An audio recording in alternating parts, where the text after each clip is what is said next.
Let's talk about fascia part 2. In my first video, I talked about fascia and its connection to energy and the pathways of energy through your body. And in this part 2, I want to talk about what happens to your fascia when you have a sedentary lifestyle, when you don't exercise, when you've been injured and you can't exercise. During your rest, so when you're sleeping overnight, when you're relaxing, when you're not working out, your body is working on resetting. So it starts to build new connections in your muscles. It starts to build new connections in your brain. It gets rid of old cells and creates new ones. It does all sorts of processes to reset. And if you are not exercising, if you're not moving your body and you're not actively releasing tension from your muscles, from your fascia, from everywhere in your body, over time, these things just start to tighten up.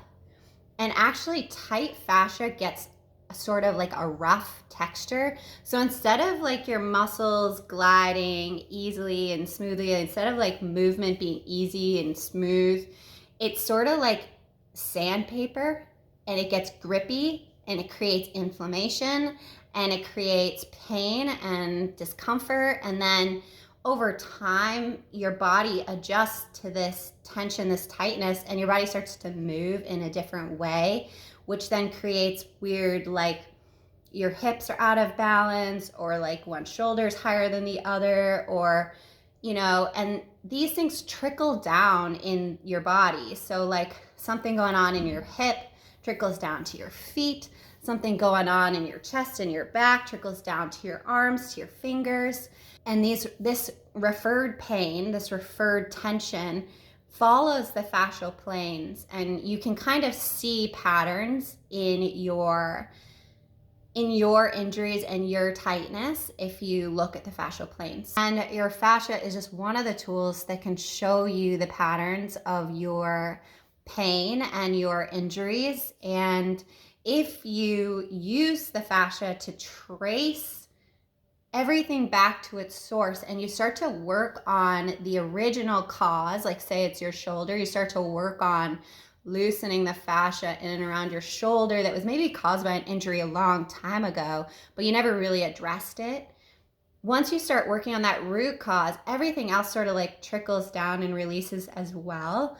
But you have to do the work to investigate the root, the cause of your referred pain, your referred tension. And you can definitely work with a doctor for this. I'm not like advocating that you have to do everything yourself. There are experts that can help you do this. I just wanted to tell you that if you don't move and your fascia starts to tighten up, and over time you continue to not move, you continue to not release the tension and the tightness in your fascia and your muscles and your body, it's just going to keep building up and keep tightening up, and your movement's going to become more and more restricted.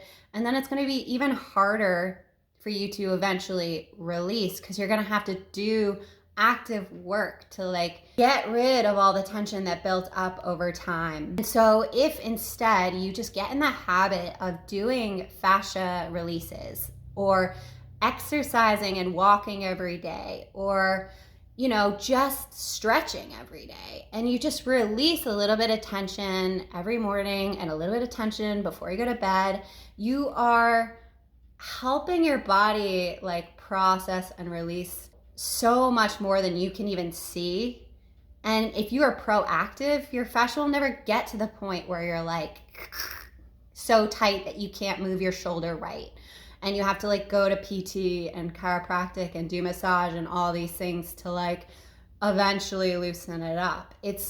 You need to be invested in the healing as a process, and like continue releasing your fascia, continue stretching, continue moving.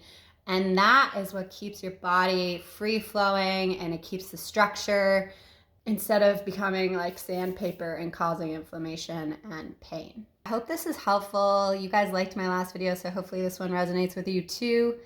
And yeah, as always, thanks for watching, and I'll see you again here soon.